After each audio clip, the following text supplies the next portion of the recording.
Welcome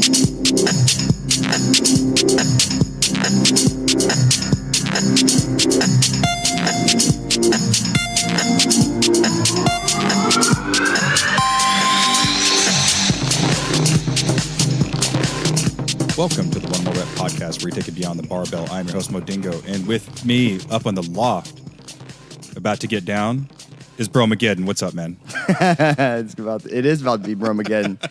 Tell you what, man. These are freaking awesome, man.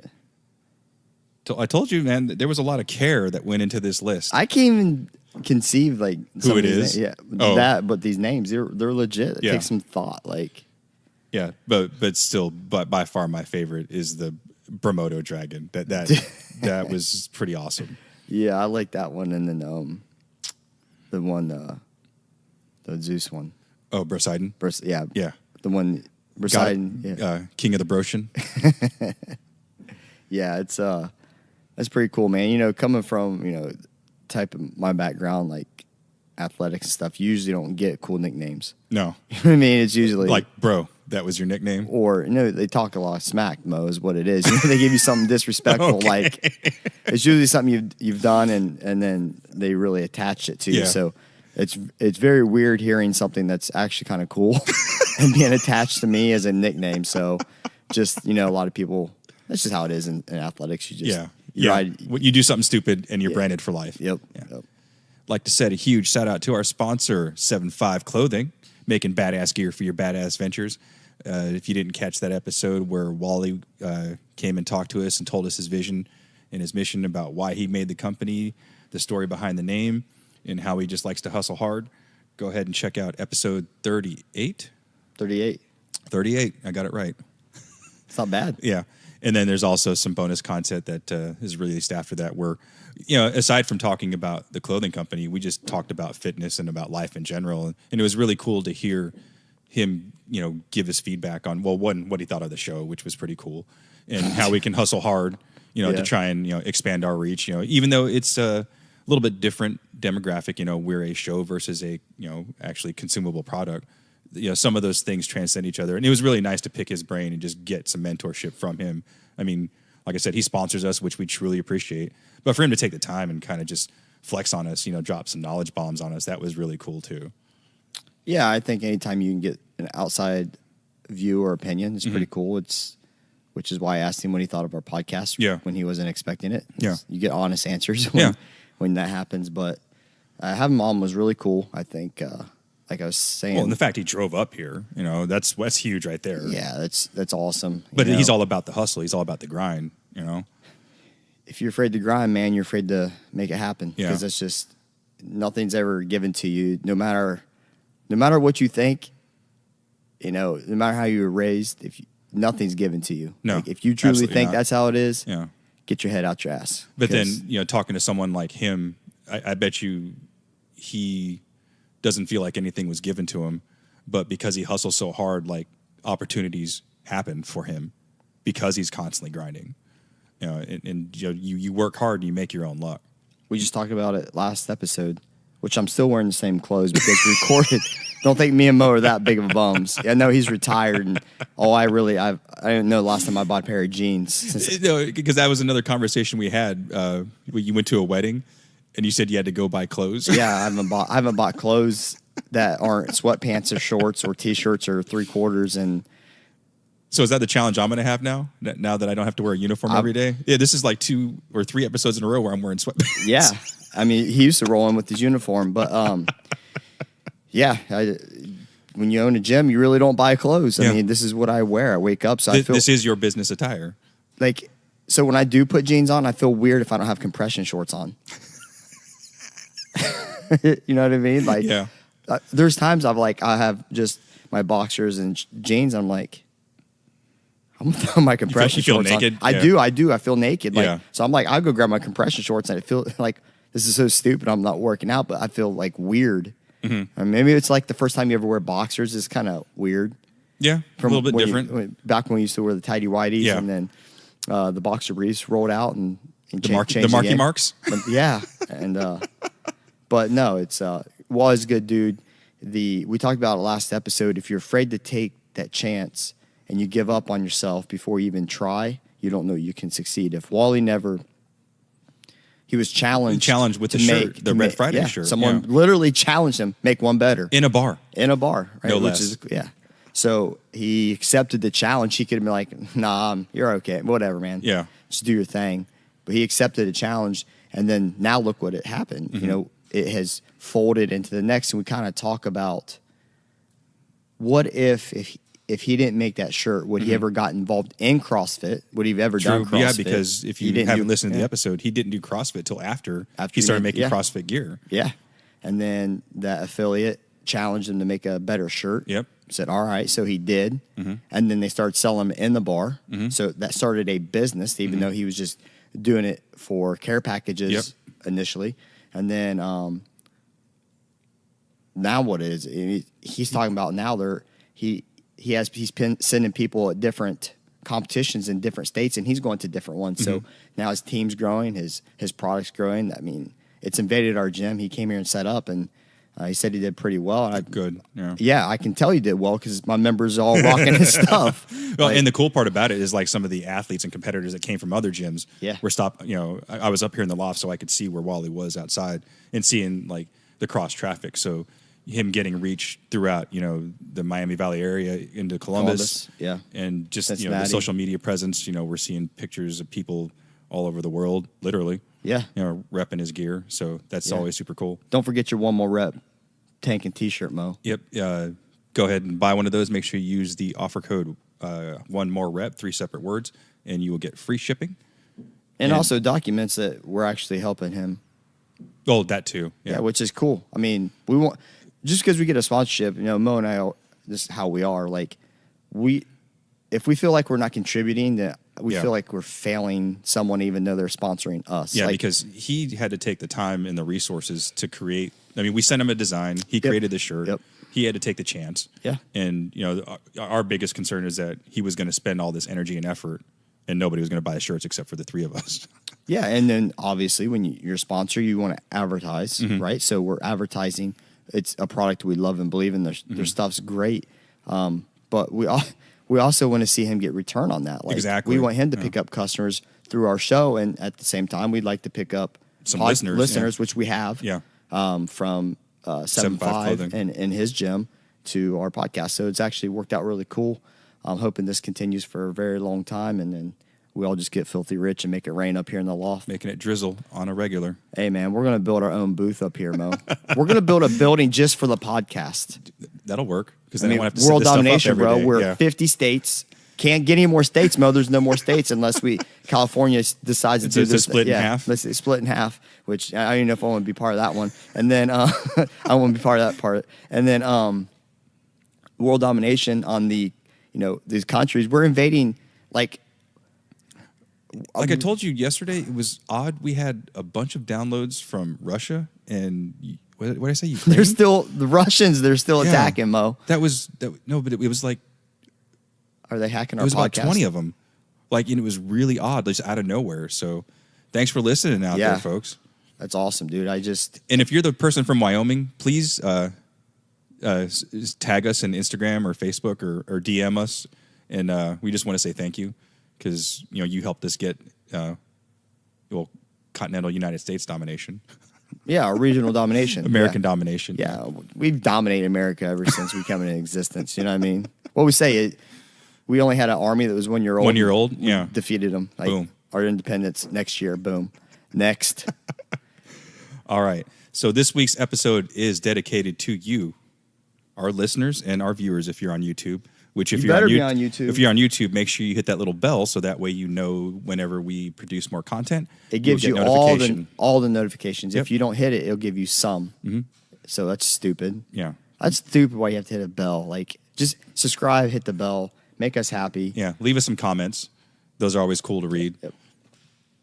But again, this episode being dedicated to you, and we're going to answer some of the questions that you guys have been asking us when we've asked for feedback on certain things. But I do want to start off reading a letter from one of our listeners, Frank Douglas, who's old school power lifter and CrossFitter, and he works out with a bunch of younger guys. And he responded to our episode 36 Respect your gains. It's only 5 pounds. It says, I just had a learning opportunity, as you call it. Recently, our strength work has worked up to a heavy triple press out of the rack.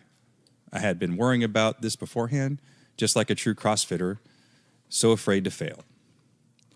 As my turn at the bar was coming up, I thought of the last podcast. It's only 5 pounds. Don't be afraid to fail. I gave it a shot, and I got 165. This was a true win over being uncertain if I could even get 155. So, well, first of all, Frank. Yeah, man, appreciate it. Thanks for responding.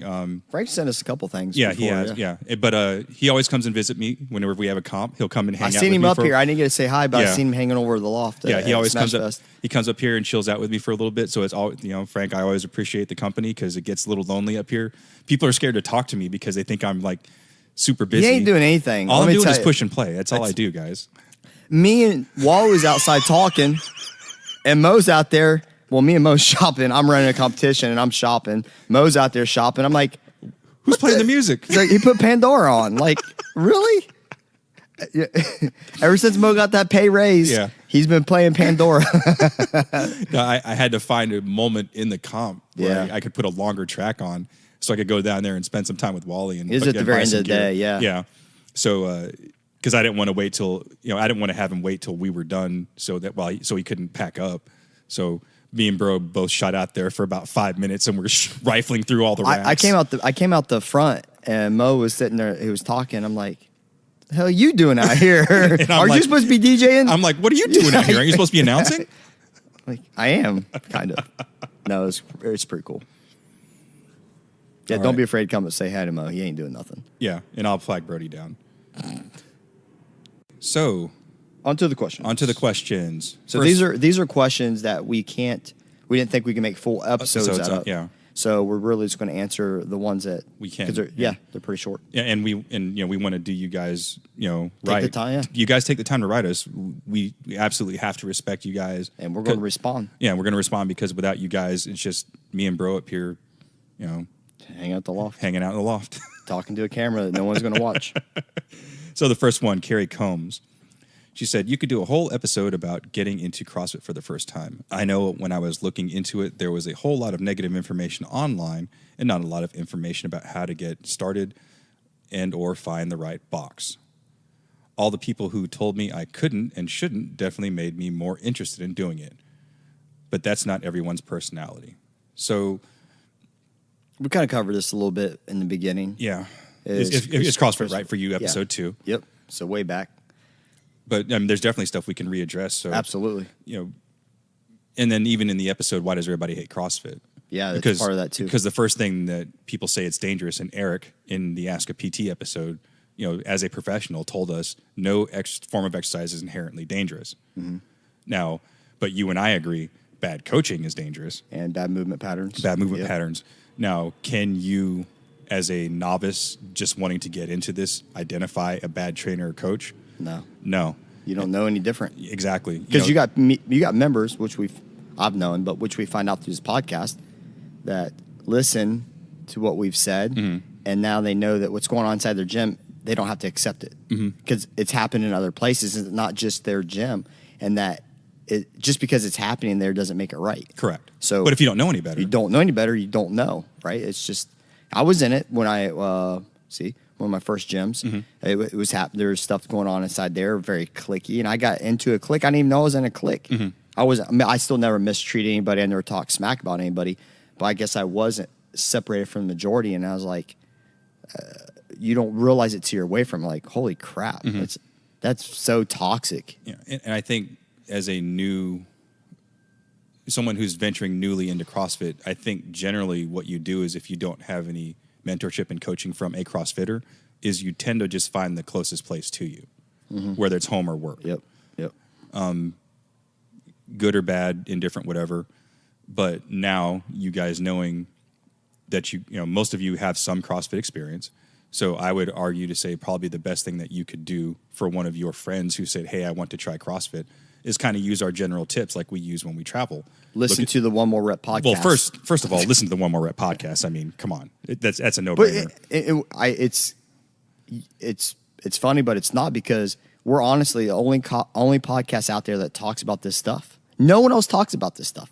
Nobody talks about the issues inside a gym or the good and bad sides of CrossFit inside the gym. What's accepted, what's not accepted, what should be tolerated, what shouldn't be, how important you are as a consumer, and how you should be treated. We hate using that word, but it's true. It is. And one of the things from the beginning, one of our goals for this show was to talk about things outside the 60 minutes.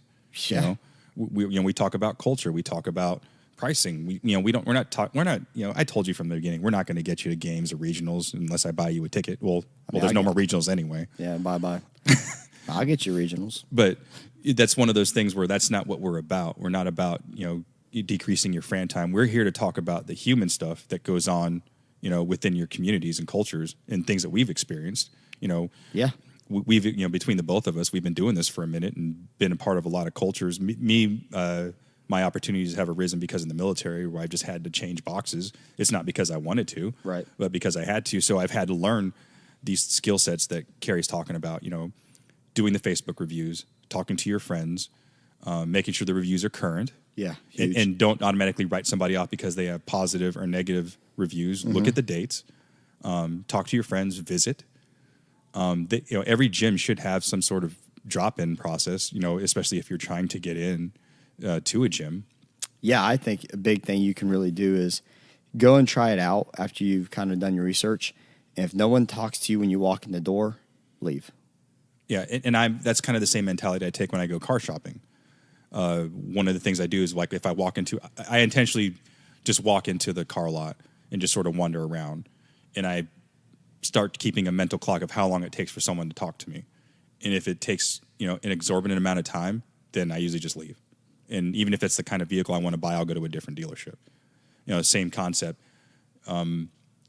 If you're walking to a gym for the first time and it takes more than a minute for someone to acknowledge you. Right. If you feel uncomfortable or awkward, then it's going to be the wrong gym. I'm just saying. Yeah. No, but sometimes, there's bars dropping, there's lots of weight moving, loud music, people grunting and screaming. So will you feel uncomfortable? Some people will. But you shouldn't feel uncomfortable from a interaction standpoint. Yeah, walk in, you walk past people your first time there, and they don't say anything to you. Yeah. If I seen that on my gym, it'd be hell to pay because that's just not how we roll. And I don't care what I really don't care what my members are doing. They know that this is who we are. So, and for us at my gym, if someone walks in, depending on the situation that's going on the floor, while I was coaching, if it's something dangerous, I'll like flag down another coach, like, hey, point towards this person who I don't recognize. Or there's even been times when I've actually grabbed like a senior member, like, hey, can you go talk to them real quick while I get this under control? Yeah. And that's just the culture that we have, and same thing here. Yeah, absolutely. So, Carrie, I think if you have someone that is new into it, this is your opportunity to be a mentor. Whether it's someone across the ocean or someone who's new to your work section, or your organization, you got to take that responsibility on, because you don't want someone to have that same first negative experience that you may have had. I don't know what your first experience was like, but try and create a situation where they will have a positive experience, right, and help navigate them towards some place that you feel would be appropriate for them. Yeah. All right. Next one comes from Brian Collins from Ireland. He said, one thing I think a lot of people aren't taught is how to partition successfully. You guys mentioned the wall balls. How to divide 100 wall ball shots in a way which someone can move the most efficiently. So we'll take 100 just off the bat, 100 wall balls. Yeah, what would you consider that? Unbroken. Unbroken? Okay. 30 pounds, 12-foot target. You can do 100 unbroken. I mean, but no, I think this goes into, we talked a little bit about this. What episode was that? Mentality? Could have been mentality. Yeah, it could have been mentality. Because you really have to know everything about yourself. So I just started working with a kid, really ironic story how we met, but very, very great athlete, and he lives in Virginia. And he's never had really good guidance, and he's a solid athlete. And so we started working together. And so I'm doing remote coaching and just had a conversation, I think it was 2 days ago. He started our first official cycle, even though the last couple of weeks he's been testing. And my conversation was, we're going to take all this time from now until the Open, and because he's going to do Wadapalooza as well, and we're going to learn everything that we can about you, what you can and cannot do, okay? So there's going to be times that I'm going to ask you to stay unbroken for as long as possible. I don't care what your score is. And then there's times I'm going to ask you to partition it and see what your score is. And we'll compare the two. So if we do one, say, hey, I want you to stay unbroken all 8 rounds, and I don't care how long of rest you need to take, but whatever rest you take, I need it to be unbroken. It means every element must be unbroken from all the elements, okay? We'll take that time, and a month later, we'll retest it, but we'll partition it, and we'll try to do it. Okay, I want you to do, we use my workout today as an example. We have 15 chest to bar, 8 bar facing burpees, 1 clean complex. It must be unbroken, which is 2 power cleans, 2 hang power cleans, 2 full cleans at 235. Okay, you have to do that for 8 rounds. So today I can say, hey, do this completely unbroken all the way through without stopping. So 15 chest to bar, so 120 chest to bar unbroken. He's got to do all the bar facing burpees in the complex. Now we'll take that score. Maybe in a month we'll retest it and say, okay, first set unbroken or first round unbroken. Then I want you to go on 8-7 on chest to bar for the next 3 rounds. Then I want you to hit 5s on your chest to bar. Try to get some recovery on the back end so you can make up time on the back end. Compare the times. So what I'm trying to say is we're going to learn everything about him, and then we're going to find out what works best for him. You need to know what your capabilities are. What's your max set of unbroken wall balls? And say it's 40. Okay, how do you feel after 40? Can you shake it? Shake your legs out, shake your arms out, and then hit another set of 30? Or are you taking 5 minutes of rest because 40 is your absolute maximum? That's output. your red line. Yeah. So because we can't go to 40 when we got 60 left, because we always know the back half of any set of wall balls is the hardest when we're talking about volume. So learn about yourself, learn everything about yourself, and if you don't know, test it. If you have 100 wall balls, see how many you can do in a row. Yeah, I know there's some more coming after. I don't care. See what you can do. Use your days inside the gym to find out everything about yourself, and then that way you have information. Because your coach... Data points. Yeah, your coach isn't going to... Most coaches won't say, hey, go ahead and I want you to do as many as you can unbroken, and then chip away at the rest. Yeah, but if you're only doing singles at that point... Yeah, it's not worth it, right? Then you can always retest it. I'm going to do 5 sets of 20, all right? Or I'm going to do 10 sets of 10 with minimum rest in between. What works better? How do you come off that wall at 100 if you do 10 sets of 10 in comparison to a large set and then struggle through the back half? Once you get that information, now you know how to partition. Okay, so 100 wall balls, what would you consider that? Like long, short? That's short. Short, okay. Yeah. So what's something you would consider like a longer workout that you need to have like a partitioning mentality towards? Usually 100 wall balls is a buy-in. I mean, a lot of times we'll do 3 rounds of that. So we'll do 300 in a workout. During the course of a workout? Okay. Yeah, so that would be a good example. So you have 100 wall balls. Say you have 100 wall balls, 50 pull-ups, and let's say 15 shoulder overhead at 185. Pretty tough, right? They kind of mess with each other, push-pull on the pull-ups and shoulder overhead. The shoulder overhead is going to affect your wall balls. Leg drive from the wall balls is going to affect your push press. So it's just a shit sandwich, Mo. Just that would be. Yeah, right? I would agree. And then what I usually do is I don't put rounds on that. I'll make it an AMRAP. Okay. So our higher end athletes, if they can get into the 300, the plus, getting into their 400th, that's what we want. That they have the ability to. So yeah, you have to partition that. You got to, okay, well, I have this. My AMRAP is 30 minutes long or 20. I'd probably make that like a 26-minute AMRAP. And so it's over our typical 20, 6 minutes past what people used to train in, under 30. So you still have to fit quite a bit of workload. There's going to be minimal rest.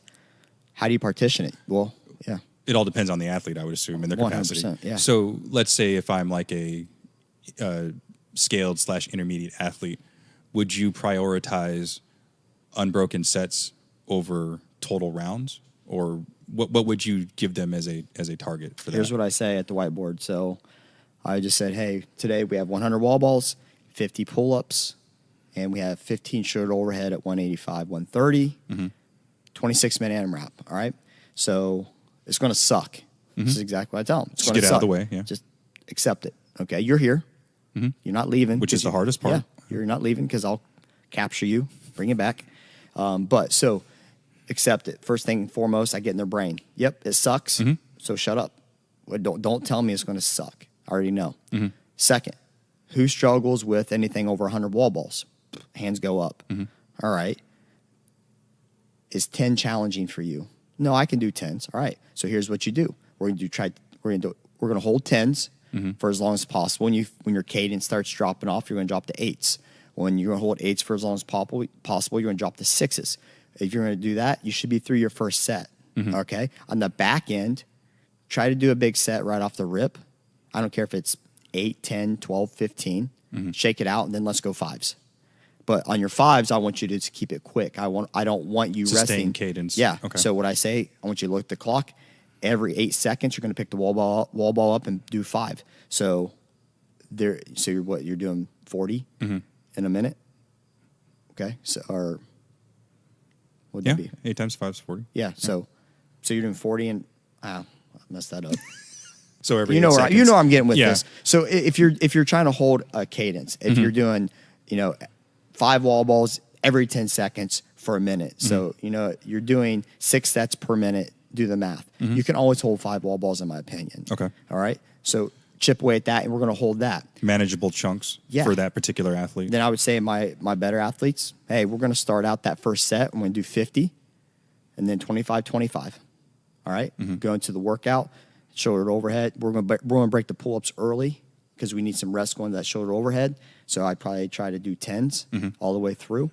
And then on the shoulder overhead, we're going to break those into 8-7 first round, and then we're going to go to 5s because we need some juice Some going recovery. into the Okay. we need some juice going into the wall balls. Next set of wall balls, I want you to do 20s, hold that, and then the last set as we're finish up our 300th plus, you just got to do what you're capable of. Hit a set, see how it feels, and then make the adjustment. If you do 20 and you realize 20 is too much, cut it back to 15 or 10, and then hold that throughout. So you have to just know your capabilities. Until you know your capabilities, you cannot partition properly. Agreed. Because it's all random. You know I hate random. All right. Next one is actually, I've seen this asked a couple times by a couple different people. One of them, Brandon Martell. The other one, David Schollenberger. The Fit United. Yeah. And the importance of sleep. Bad question for bro. And for Mo as well. When I've heard other people talk about the importance of sleep when it comes to these higher end athletes, one thing I remember hearing, they were saying this athlete is capable of X, Y, and Z. And the first question he asked him is, how much sleep are you getting a day? He's like, 5 hours. He immediately fired her out. He's like, come back and talk to me when you're getting 8 hours of sleep a day. Yeah. I don't know a lot on the science of sleep. I really don't. I know it's important. Yeah. I know you should try and get some every once in a while. Yeah. I still think recovery wise, I'll go back to Hell Week for Navy SEALs and Buds. I think they get An hour, I think. It's something stupid. Yeah. In a week, they get, say, it's less than 10 hours of sleep in an entire week. Okay. And so that's pretty daunting. Try it and see what happens without doing any physical activity. Yeah. And tell me how you can do it. But you can't. You can, but at what cost? Recovery is huge. I think the only reason they let them sleep is so they can they let them sleep enough. They have it down to a science to where your body recovers just enough to get you through the next evolution. And that's kind of how they have it timed out. Recovery wise, let's not even talk about recovery. Let's talk about how you can attack workouts, right? So sleep. If I'm up late and have an early morning and I get 4.5 hours sleep, how do I function that day? Okay. Do I come in? Am I clear-minded? Am I struggling just to get through the warm-up? Is my eating off now because of my time? Right? How's my energy level? when I get to the WOD, can I actually attack it, or am I just dragging ass because I didn't get enough sleep? The next 2 days, let's say we just did the workout I just talked about, the 150-15 for an AMRAP, and 3 days later, I'm still sore. Well, my nutrition's dialed in, my water's dialed in, so my hydration's good. I'm not cramping. Well, obviously not sleep. You don't have your sleep. Your body's not recovering. Yeah, your body's not recovering because it's not getting enough time. And it has to repair. How much time for each person? I don't know. I'd say try to get at least 7 hours. I don't care if I'm up late. I still try to get 7 hours. There's some days like Smash Fest, I got 2 hours sleep before I had to be here at 4. I got up at 4 something. Yeah. I got 2 hours sleep, but I can still function. I'm not doing a physical. I'm not working out, but I'm telling you what, that night and that next day and the day after, I felt like I got hit by a truck. Absolutely. And for me, those are rough days for me too, because I'm DJing for 8 hours straight. Well, not 8 because you're shopping for some of it. Because I'm shopping for clothes. But, and even like I bet Wally will say the same thing where he's standing on his feet for 8 hours.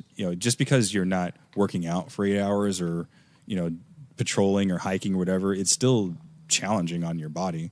Because after I do one of your events, I sleep like a dead man that night. Yeah. Because it's just, I'm so exhausted, more mentally than everything. Yeah, it's a lot for you. Yeah. But, I know, but beforehand, I know I have to get sleep leading up to that. Yep. Because I think it was the first time I did one of yours, I wasn't really prepared for it. And and like towards the end of the day, like I could feel myself struggling because I didn't bring food with me. I wasn't really set up for it. And it was a huge struggle. I'm surprised I didn't get fired that first competition. But, but yeah, when you don't prepare properly, especially when it comes to sleep, when you need to do something that has a lot of cognitive function associated with it, it can be challenging. See, and I never heard that story before. And that just goes back to you don't know what you don't know. I thought Mo did a fine job. And he said he's up there and he's surprised he didn't get fired because he wasn't doing right. I was like, he's playing great music. Like, I can't really, people are still pumped up. Like, so I don't even notice. Eric Klaus, he says, goal setting. Why you place urgency on some goals and other goals are long term. I think maybe it depends on what the goal is. Like you had your on the blackboard 400-pound back squat. What was your back squat at the time you set that goal? 350. Okay, so it takes 50 pounds. That's a lot of weight when you're on the back end. The longer you do CrossFit, your gains become 5 pounds. Yeah. So if you say, let's say I just did 5 pounds every cycle, right? And then that's going to be eight cycles. So, and your cycles are 8 weeks, right? Yeah. Okay. Yeah. So that's going to take some time. 8+ cycles. I mean, I have 50 pounds. So, if I get 5, it's 40 pounds right there, just 8 cycles. So 64 weeks. Yeah. It's a long time, and that's still not 50 pounds. So it's a long time of training. Yeah, I think that a lot of it depends on your capacity or your abilities when you set those goals. Like, in the first 3 years, you have those significant beginner gains. A lot of it just because you don't know what you're doing. You don't know what you're capable of. And maybe you haven't been motivated correctly or your goals have been different because you didn't you're basically like, you're an untapped resource at that point. Right. When you walk straight in the gym. Yep. If you have no CrossFit experience. So you're going to see all these tremendous gains early on. But like you said, once you get over that hump, then your gains become incremental. And a good example is like with weightlifters. We're talking kilos at a time over the course of a career once you become an elite lifter. Oh, yeah. I mean, you get these, they're happy when they get a half a kilo or a kilo onto their total, let alone an individual lift. Yeah. Yeah. So it's short term, long term. Short term, I like, and I always tell people to do short term because sometimes it's like, let's say you had to mow 1,000 acres. Long time. It's a long time to mow, right? You're talking, long time. So 10 acres is about 3 hours for me. So yeah, it's a lot of time. Long time. So, but if I could take that and each day or once a week I could mow 1/10 of that, right, and chip away at it, I still achieve the same goal, but along the way each week I'm knocking that goal down. So in here, same thing. We set short term as in, okay, what's your max? 300 pounds. Okay. What would you like to hit? Here's what I always hear. 325. Like, bro, we'll get that this cycle. Like, give me a legitimate number. And going back to that, sometimes with goals, you don't know what an appropriate goal is. You don't. And that's what he's getting at. Yeah. Like, he came from a gym that he really never had these. He never set goals. Mm-hmm. He never had been pushed to set goals. And I've pushed him to set goals. Mm-hmm. And then if you've never set goals, you don't know, well, I don't know. What's an appropriate goal? He knows that 25 pounds onto his back squat's a lot. Mm-hmm. Right? And I'm thinking, well, not for you because you're still new. Mm-hmm. 25 pounds, I get that in 8 weeks. Like I get 15, with a brand new athlete. Oh yeah, brand new athlete. Yeah, no doubt. I've seen a 75 pound plus and a brand new athlete. Mm-hmm. But set the short term goals so along the process of hitting long term, you have a success. Mm-hmm. Because it's nice to see the work put in is now paid off because you hit this milestone. That is not your end milestone. We need still to get to 375, but we hit 350 before we have to hit 350 before 375. Mm-hmm. But if you're starting from 300, getting that first 50 pounds is huge. Mm-hmm.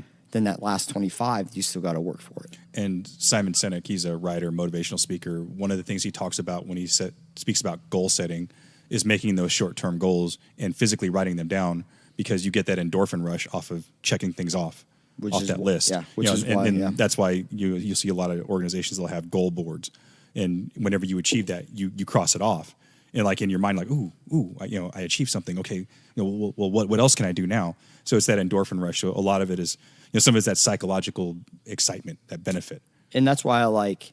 You can have a board to where you write out what you accomplished for the month.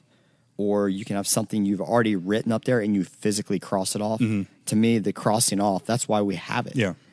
We want that physical attachment to that. You go pick out your chalk, mm-hmm. okay? You go up to the board, you put the chalk and you physically feel yourself drawing a line through something that you worked hard to accomplish. I just think the endorphins, what it does for you for motivation is huge than just writing your name and then back squat 305 PR. Mm-hmm. And then even, like we said last episode, where other people seeing you cross off those things might help motivate them too. Absolutely. Oh my gosh, that's huge. I didn't even think about that. Yeah. You don't think people don't want to mark their stuff off on the board, mm-hmm. and then when they see someone they're competitive with in class mm-hmm. that are very relative, like, shit, we had the same goal and that dude just crossed it off or that girl just crossed it off. Don't tell me that's not going to, when they want to give up and not try, like we talked about last episode, them seeing that person's name with that line through it, they're like, all right, mother effer. Yeah. I got you. And then even with that, just as a family member of your gym, you see your fellow athletes crossing off goals, and that's a victory for you too, because you're seeing the whole tribe succeed. Yeah, because you've seen them busting their ass in here all the time, and you're like, it's great to see their work pay off. Mm-hmm.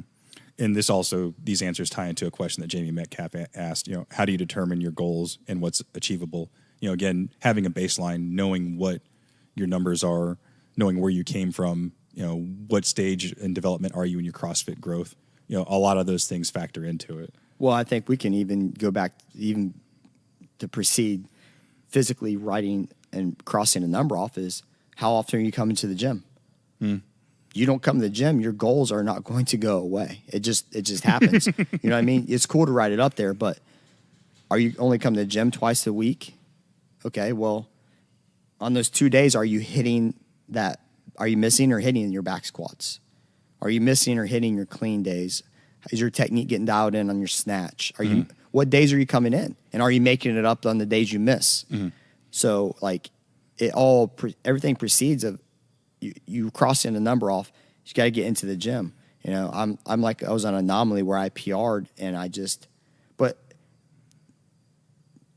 it's kind of weird. I PR'd without hitting every strength portion of our cycle. Mm-hmm. But it doesn't mean that when we train in here, we train a lot of accessory stuff that's in our Metcons that facilitate to gain strength in our glutes and quads. That all steer towards the bias of your strength. Hell yeah. We do a step up or lunge every single week in here, every single week, every cycle, because it facilitates us getting stronger in a certain area. And Megasaurus Rex. What's up, Meg? One of our ambassadors. Oh, now she's an ambassador. Oh, mm-hmm. That's because you know she's moving back here and she's going to whoop your ass. Probably. Maybe she can do my hair. She's a hairdresser, right? Yeah, bro. She's going to give you some like... Wait, I'm retired, so I can get like some streaks and stuff. Justin Timberlake frosted tips. I gotta curl my hair up first. Or you're gonna do your Rastafari the dreads. And then she can bleach the tips of them. There you go. Boom. Get a bit cracking. Bro, if you do that, we're done. Sorry. She's got a couple questions on here, but I think one of my favorite ones is what's in a typical CrossFit gym bag? What gear is necessary? A bunch of stinky ass knee sleeves is what's in there. That's the first thing. Yeah. Tape. Yeah. Gotta get that goat tape. Yeah. I usually I have my own chalk, so like in case I'm working someplace that doesn't have chalk, like the chalk bags like the rock climbers use. You don't carry chalk around? I have a gym full of chalk. No, but I'm saying like if I'm out and about and I don't have chalk. I'm not. I just don't stop aside. I know you go up into the Appalachian Mountains on the Vision Quest, so you need to climb to get there, and you need to throw boulders or whatever the hell you do on your Vision Quest. Because I'm telling you guys, I see Mo less now than he is retired. He's literally retired. We've been talking about forever. I see him less now than I do ever. I mean, I know he's doing resumes, but my God. I carry a mouthpiece. I don't lift heavy enough. I have a bad habit of grinding my teeth. So like if I'm doing like a heavy day or something, I put that in because I've given myself headaches from grinding my teeth and during workouts. What else do I have? Well, headbands. Yeah, I don't do that either, I guess. What you call it?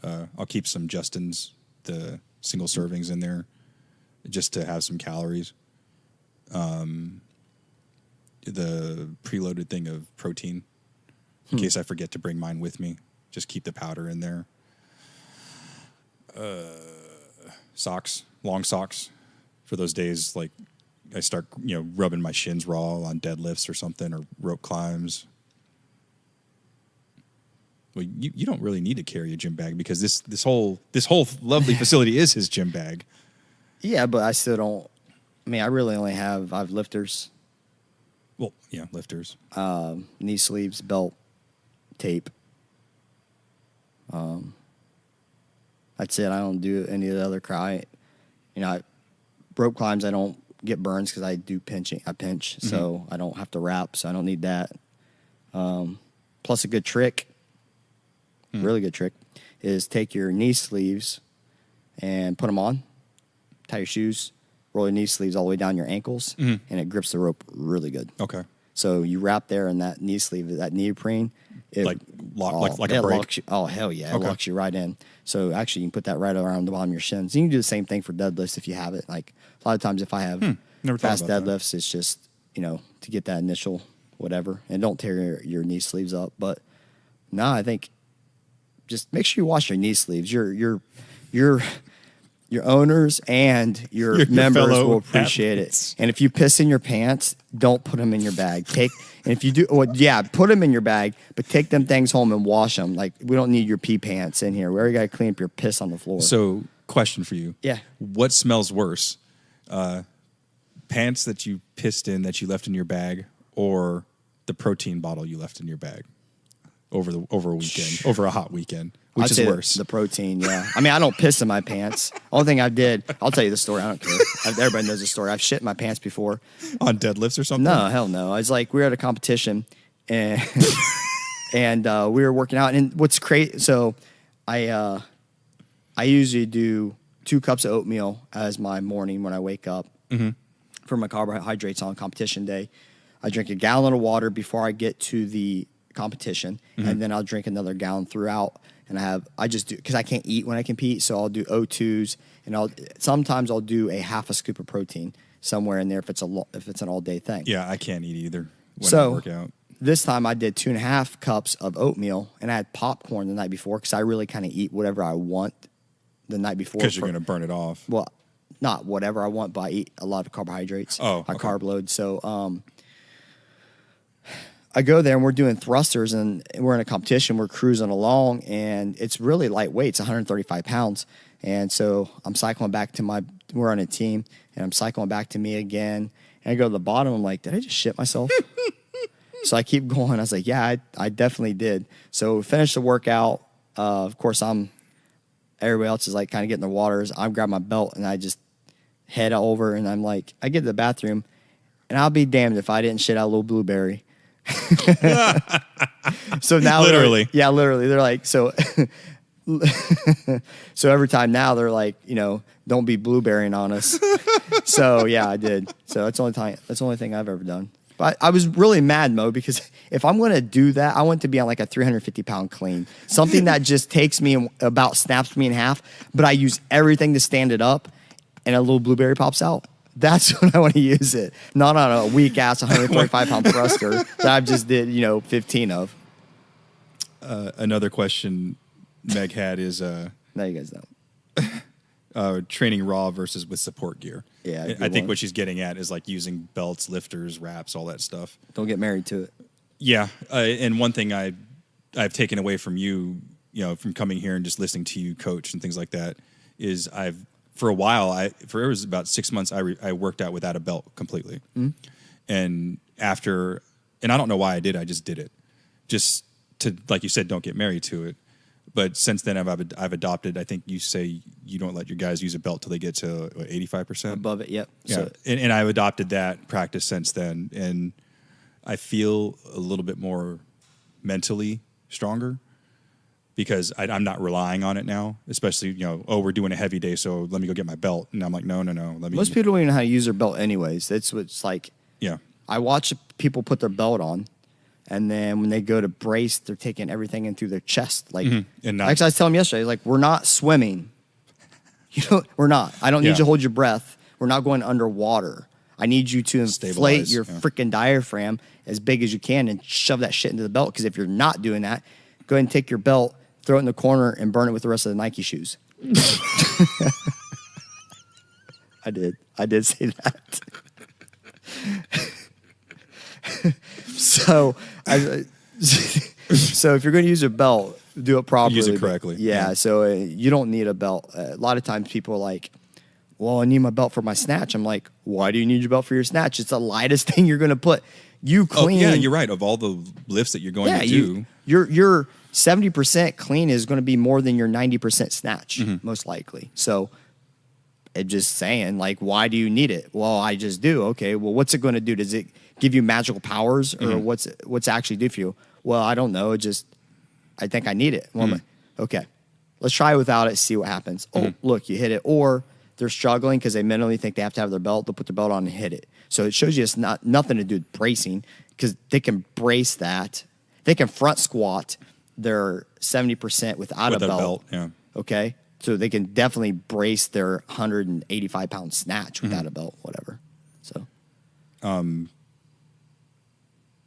I've had coaches that have told us, okay, this is the workout today, but you're not using lifters. Okay, cool. I'll get over it. Yeah, but again, don't get married to it. It's a tool. Especially if it's like something where you're moving around a lot. If you have horrible ankle mobility, which I do, two things. One, use your lifters, right, to get through it. But what Mo found out, he needs to smash his calves, right? So there's a lot that goes into it. Don't just use them to get you through it because there's obviously a deficiency in movement because we're not designed to not move. So we got to figure that out. So try to figure it out. Like, we just ran a competitors camp here 2 weeks ago, and I had them. I didn't tell them any of the workouts they were doing ahead of time. And then when they geared up, I had them test a 4-rep max back squat, no gear, and the next day was a 7-rep max front squat, no gear. So, and guess what? People were hitting 90% and above with no gear when they always gear up. Just shows you can do it. It's just a mindset. Like, you're strong enough. Now, should you use your gear if you're maxing out? Yeah, because now we're training outside of our limits of our core strength, that where we could actually lose positioning because our core is not strong enough to take a 5 or 10 pound above our max, because we never lift our max. We're always at 90%. Sometimes you'll hit a 95, very rarely, but it's usually 90%. So that's what you're training for. Your body, your CNS isn't used to the 105, 110% of your max. All right, and one more from Meg. What is the biggest lie or misconception you've heard about CrossFit to date? The HQ actually cares about its affiliates. They don't care. They care about adding affiliates. They don't care about me. Globalization. They do. I get it. It's a business. I don't get hung up on it. So all these people are so HQ or die. Oh my God, Mo, here we go. So they're HQ or die, and that's like investing in something in someone that does nothing for you. What's HQ do? Okay, they run a couple commercials. Congratulations. Guess what? I've seen commercials when at regionals they would play on their thing. Well, guess what's gone? Regionals. I see it at games when they would run the games on TV. I'd see some CrossFit. I don't see any other CrossFit commercials. It doesn't do anything for me. Oh, well, we put out social media. Well, so do I. Okay, well, I do. Very good point. You tell me you posting pictures of chicks' asses up close. Brooke Wells every day, all day. Dave Castro's biggest crush. You think that you posting that's going to get people to come to my gym? You think that you showing me the most absolute obese person in the world doing CrossFit gets people to come to my gym? That isn't what we're talking about opposite ends of the spectrums. You talk about the 1% CrossFit Games athlete. If we showed all of them, it's not going to hit who we need. If you show the most obese person that does CrossFit, that's not who most of our people are. Our people are usually 15 to 20 pounds overweight. They used to do CrossFit. Former athletes. Former athlete. Yeah. That's our target, but they don't show it. And they show these, show me some real stuff. Don't show me these fake ass predetermined high fives, because I know what it's like when you're finishing a workout and you're giving high fives. You're not all smiling and like doing these fake ass high fives. You're trying not to. You just got done dying too. You're walking over to your boy who's laying on the ground on their back, and you're giving him a 5, or you're on the ground and you reach across and you do one of those like you just touch fingertips and you're like. No, and it's funny because we had one like that the other day. It was like some 21:59, just like hurricane. Yeah. And I finished mine and I laid down and like realized I wasn't dead. So then I crawled over to the person next to me that was still working, and I'm on my hands and knees like, keep going. Yeah. You got it, man. You got it. You got it. They don't care. They just showed they don't care about what they did with regionals. They're talking about they won 100,000 CrossFit gyms. Cool. What's that do for me? Nothing. You tell me a CrossFit gym in Madagascar does anything for me in Vandalia, Ohio. I mean, they don't even know the hell we exist. Whatever. CrossFit HQ does not care about its affiliates. And hence why we called him Bromageddon this morning at the beginning of this show. I mean, it's just the truth. It's just, it drives me nuts. I get, like I've said, I get 2 emails a year. One as it's 6 months into the year, say, hey, how's it going? Glad you're with us. Blah, blah, blah. Yeah. Some copy paste bullshit. Not like Wally does at 7.5 where they handwrite a freaking note from the owners. Okay, I get it. And then the second one's like, your payment's due this month. Cool. Here's my $3,000. See you in 6 months. And last one comes from getmovingsarah. Her question was just our thoughts on the 2018 games. Dumb. I don't care. It is what it is, Mo. People get so, oh my God, let's get so uproar. I think it sucks. I think anytime you take, we talked about this on your little phone thing. If we said to you guys, which most of our listeners, we're not going to focus on the health and GPP side of CrossFit anymore. We're going to focus all of our efforts into the competitive side of CrossFit. How many people would that piss off? Everybody that wants it's in it for health and GPP. The athletes and competitors, which makes up, say, 10%, we'll give you 15% of your gym, okay? They're going to love it. They're going to love more emphasis on the games, regionals, and whatever. The sport. The sport of CrossFit. Well, now they've taken the sport of CrossFit and destroyed that for a lot of people. Regionals are gone starting this year. Everything is now a regional. They're calling it a national. You have to be a national champion. The first year they're taking the top 20 in the world to games from the Open. From the Open. Plus these champions. Yes, plus the 14 champions or 16 champions that they'll have across, which half the events will be out of this country, other half will be in here from Ohio, the Granite Games, Florida, which will be Wadapalooza, whatever. Yeah. Then they're going to take those. Okay, so you got your 20 top people in the world goes to games. Then your 16 champions, they go, and then one athlete per country, per affiliate goes as well. And then that leaves them with 4 open spots. They're talking about doing this. So like a tournament style. No, they're talking about taking these 4 open spots that aren't being filled by anybody in any affiliate, and they're going to say people who run their mouth about CrossFit, how they can do CrossFit games, are going to invite them. Was he serious about that? Yeah, they're going to invite them to do this. So people who do like F45 and things like that. Said that Orange Theory. I can beat CrossFitters. Well, come on, if you can beat them, you're invited. You get to come in. I thought that was a joke. No, it was serious. I've heard it twice now. So the thing I hear is my problem. Taking regionals away, whatever. I get frustrated. I hear a lot of athletes bitching, well, no, I can't go to regionals. Well, where are you going to go first off? Probably not. Okay. Let's say you've been to regionals and you want to go back. Well, are you just satisfied with making it to regionals? Where's your mindset, dude? I'm not a regional competitor. I'm a coach, but I'm going to question your mindset. You're happy with just going to regionals? Okay. Well, now guess what? You can't. So now what's your focus? You're going to piss and cry, moan and whine that you have to go win an event. You have to go beat the people you got to beat anyways to go to games. You got to beat them in regionals. So what the hell's the difference if you have to go do this and you have 8 opportunities a year to do it? What are you bitching about? Go do your work. Put your work in, and you'll go. If you don't, you won't. Okay, it's that simple. People get hung up. I'm a 4-time regional athlete, or I did regionals. I did regionals in 2012 or 13. It's not regionals anymore. Guess what? If you didn't go last year, and you didn't go the last 2 years, you're not a regional athlete anymore. You used to be. Well, but I think you can take that a step further. If you weren't a Heat 4 regional athlete, the chances of you making it to the games, well, you weren't, because they don't take. Yeah. What is it? California that had the biggest. We take 5 typically, but 5 men, 5 women from Central. But then there's 8 athletes per heat, something like 8 to 10 athletes per heat. Yeah. So unless you were in Heat 4, you're low, not very high probability of you going to the games anyway. Yeah, it's just, I think taking regionals away from people who enjoy the sport to watch it. It sucks for them.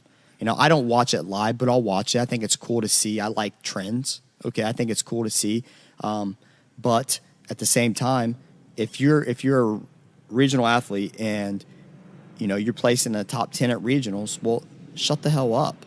What's it matter anymore? It doesn't matter. If you're placed in the top 10 at regionals, your goal should have always been to go to games anyways. So now, if you're that, and guess what? You get more opportunities now. You don't get a weekend. Now you have 8 events that you get to go to if you wish, and you can win those, because when someone wins it, they're not going to go and win another one. They're done. So it removes one of the top athletes per, top guy, top girl per event that they have.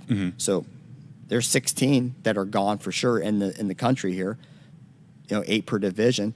Just stop bitching about it. Your end goal should not change. If you're a regional athlete and you're one of those who like to brag, 5-time regional competitor in the worst region in the United States, congratulations, because it doesn't matter. It doesn't matter. If you like to hang your hat on and say, like, boast yourself on how good you are and that you're a regional athlete, that's cool. But, how many times do you want to do this before you go to games? Is your goal just to make regionals and then call yourself a regional athlete? Or is your goal as a competitor to go to the games? How could you not want to go to games? Why do you invest all year into training and not want to go to games? I don't understand that mindset. And I'm not on that level, but I'd imagine it's not a cheap undertaking to even go to regionals, let alone the games. There's a lot of it's a lot goes into it. Yeah, I mean, and it's not just the physical and the sweat equity, but the financial aspects of it too. I'm just thinking about it right now, but I've never really considered that there's a lot that goes into it. So when you're, to your point, like, why would you just want to go to regionals? Why wouldn't you want to go to the games, and doing that extra work? It just, I haven't looked at it from that aspect. So let's say you go to regionals and you finished 20th, okay? And then you sit down with your coach. What's your goal? Well, I want to finish 19th. That's pretty bad. But I'm saying, yeah. But yeah, I want to finish 10th. Mm-hmm. 10th or better. Okay, well, what does 10th get you? 10th place. Okay. Well, do they take the top 10 from regionals to games? No. So, well, how many do they take? 5. Well, why the freak aren't we going for top 5? Yeah. What are you doing? You're wasting my time now, because if your mind is set on the absolute minimum, well, like I've said before, you're not going to get the maximum out of training, because they're going to do the minimum. They're accepting the minimum result, not the maximum. Mm-hmm. Don't settle. So, look, if you're that competitive and you're that good, you shouldn't even be worried about this. Who it sucks for is the fans of CrossFit. Mm-hmm. That's who it sucks for. The people who enjoy watching regionals mm-hmm. online, watching the different regions, watching their favorite athletes. Now, a lot of their favorite athletes are no longer going to be making it, especially after this year when they don't take the top 20 mm-hmm. and they only take one man and one woman from our entire country. Yeah. And from the entire country of Canada, entire country of Iceland. Iceland. You took UK, Germany. And I'll end it on this. I think that one of the biggest travesties they've committed now is that teams no longer have to be from the same gym to compete. Oh, on the super team. teams.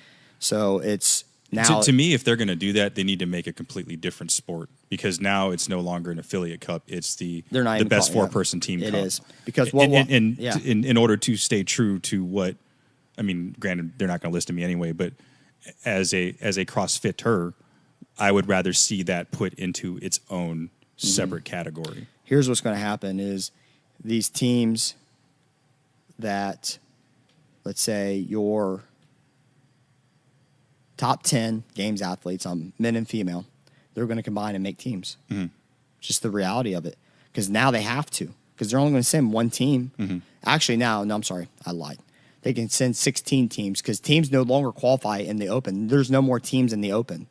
The Open has gotten rid of all team aspect. Do they? It's all individual now. Okay. The only time that now teams can qualify is through do one of those 16 events. They have to do one of the 16 events and win it. So that's what's going to happen. You're going to take your top, it was 40 men and 40 women, and they're going to combine forces, because their odds are better now.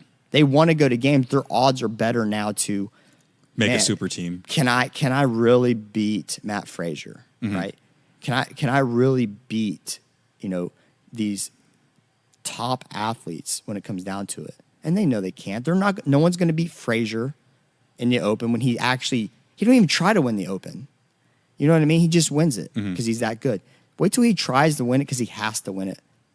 It's going to be crazy. Like, no one's going to touch him. It's going to be the largest blowout, just like it has been in games the last until guess what? Until he's tired of doing it. Mm-hmm.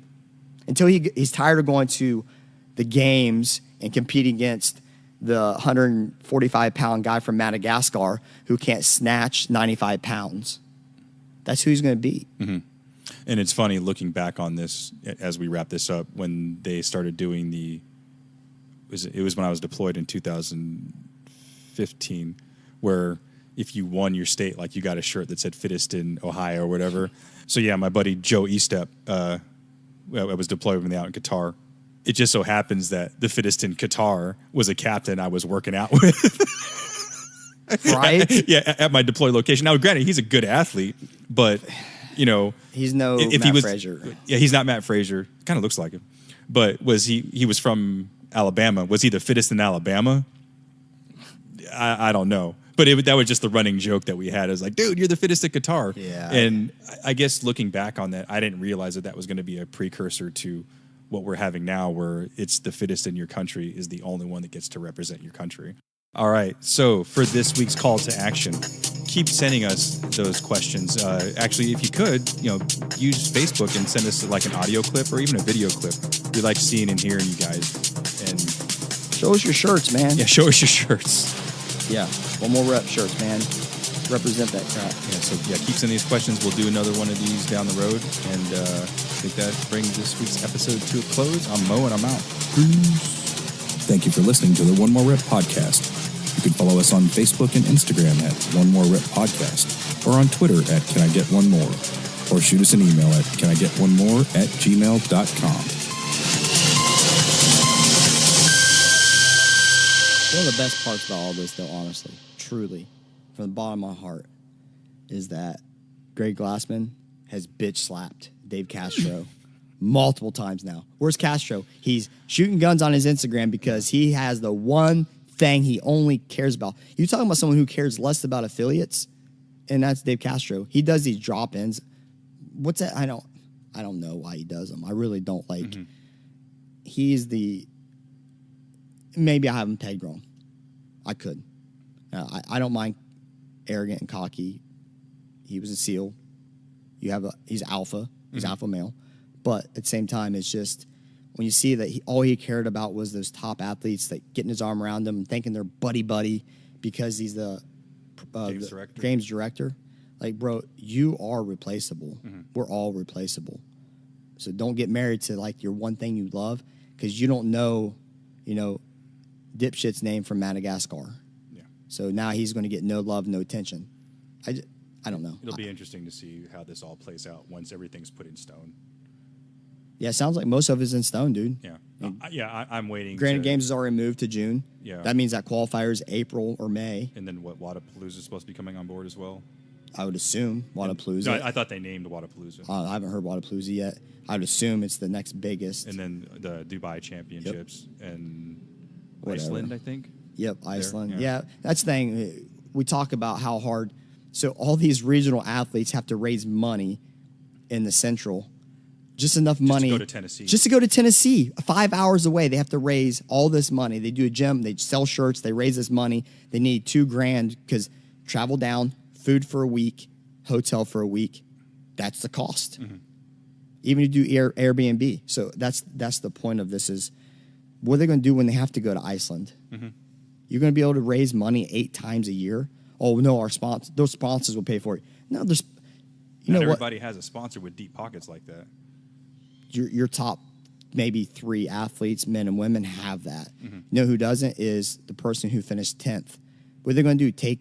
Take some product and airlift you on product to Iceland? Mm-hmm. Like, it doesn't happen. They're not going to throw all this money on them because they're like, well, there's going to be so much more money. I'm like, were they getting richer from this?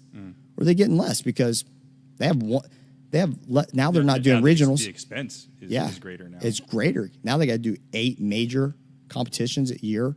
If that's only they do in the U.S. If they want to travel, 16 major competitions. I come from sponsorship when we play high-level competitive paintball. Yeah. Sponsorships, dude, they're tough. Yeah. And a lot of time it's not what you think it is. It's not what you think it is. No matter how good you are, it's still not what you think it is. It really isn't, because it's only like that 1% that's getting full on sponsorships. Yep. 100%, man. It's not what you think it is. And I'm telling you straight up, I know these. I talk to vendors. I deal with vendors that are high level that we have hanging in our gym.